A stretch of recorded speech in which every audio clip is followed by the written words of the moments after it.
the pathway of like I can just engage my top 100 top 100 fans and make a living from that was something that didn't really exist at the time, and so we saw an opening to do that through the virtual gifting.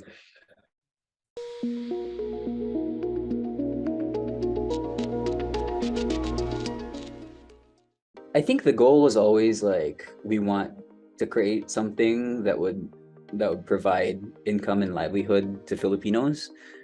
And then we were kind of in search of like the right way to do that.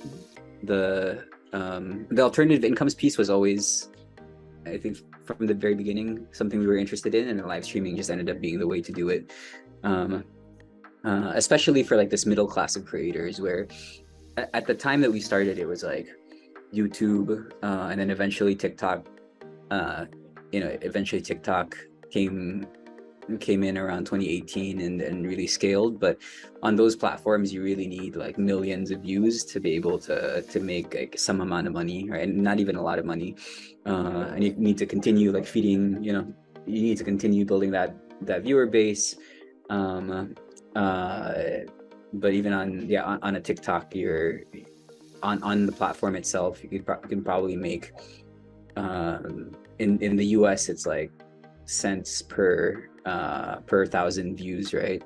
So it doesn't add up to very much. The pathway of like I can just engage my top 100 top 100 fans and make a living from that was something that didn't really exist at the time, and so we saw an opening to do that through the virtual gifting.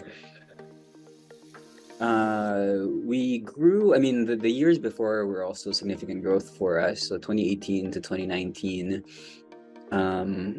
was I don't remember the numbers, but then from the beginning to end of 2019, we had grown the amount of the volume of transactions on the platform had grown something like 50x from January to December of 2019. So even before COVID, it was already a significant amount of growth.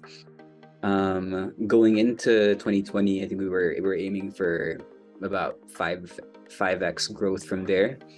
But when the lockdown started, it really, I think we ended up essentially from a income perspective for the amount of money that was being generated on the platform, we grew about 10 times from the beginning of 2020 to the end of 2020, and a lot of that was people just coming online and or having to especially for if you're a musician who was reliant on in-person gigs, if you're an actor that was reliant on having a lot of in-person shoots and events, if you were a theater performer who was reliant on being able to make money from stage shows, your income essentially went to zero overnight. Now they could actually just like stay at home, engage their top fans, like have full independence on what kind of content they wanted to do, and they'd actually make more on Kumu versus more from like a 1 to 2 hour stream on Kumu than spending their entire day going traveling to the studio and doing all of this stuff.